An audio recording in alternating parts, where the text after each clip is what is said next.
Morning glory and evening grace, America. It's Hugh Hewitt. I begin today's program with the Speaker of the House of the United States, Paul Ryan. Speaker Ryan, it's a grim day. I'm just looking at the news. 6 Americans killed, 3 wounded by a suicide bomber outside of Bagram Air Force Base. This has to be the hardest part of a constitutional office, is that these men and women in uniform are, in essence, you are taking care of them, and when someone gets to them, they get to you. It's exactly how I feel.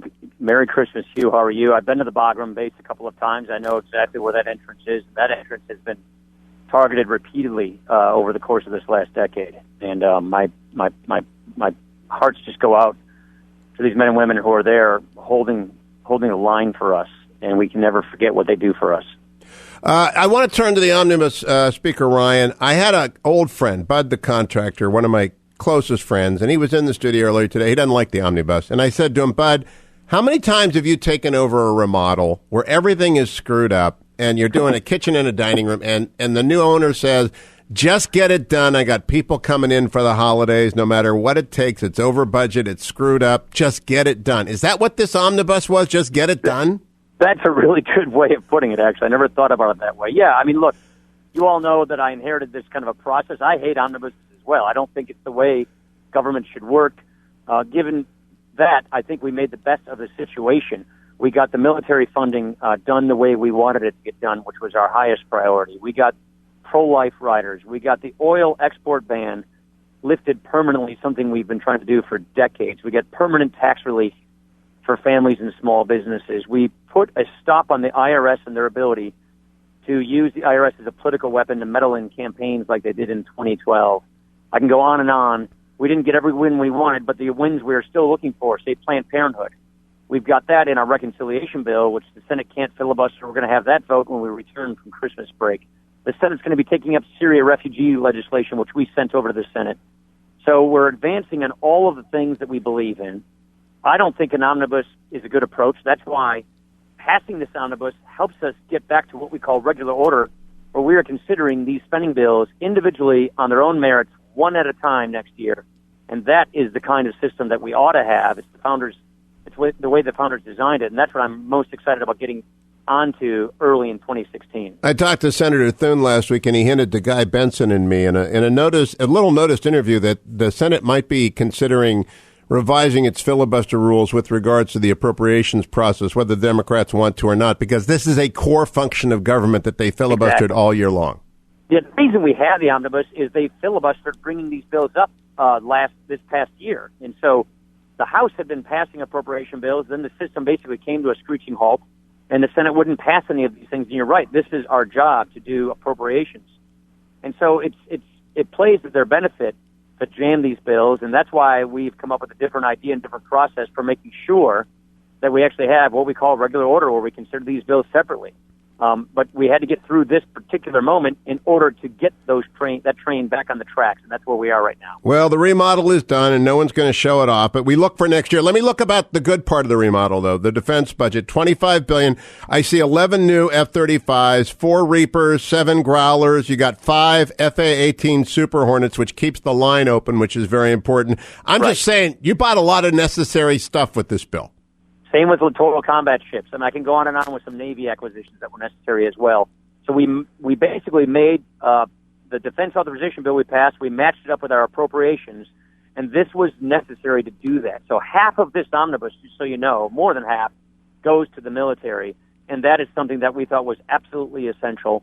It's one of the reasons why we worked to get this done, so that the military can plan. What really matters to the military is they've got 2 years now in which they can plan their acquisitions, their purchases. It makes our dollar go farther.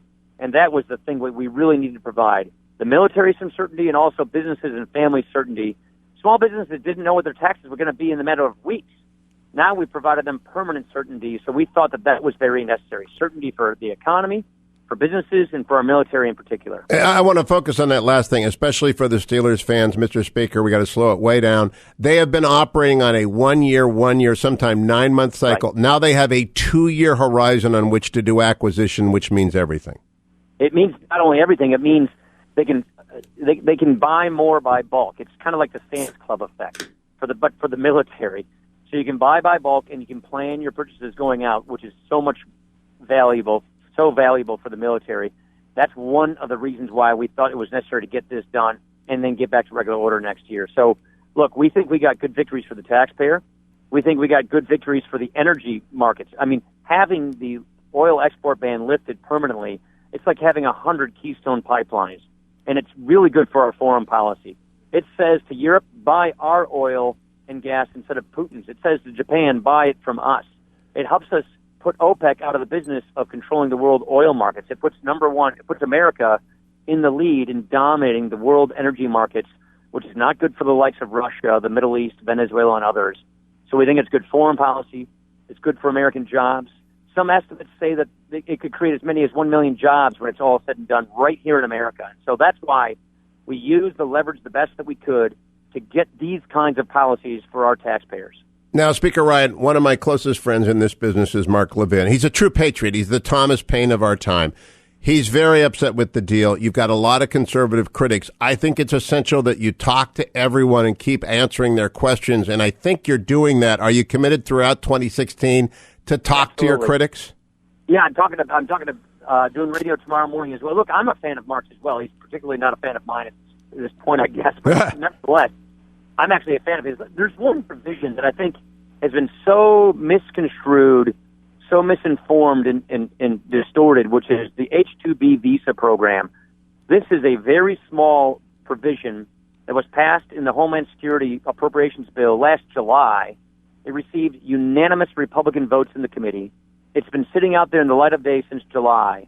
And according to the Congressional Budget Office, it will result in less than 10,000 temporary workers coming to America next year for those industries that have work shortages, like surging industries that are seasonal, seafood processing in Chesapeake Bay, the seafood processing industry in Maine, the tourism industry in northern states, or the nursery industry in northern states.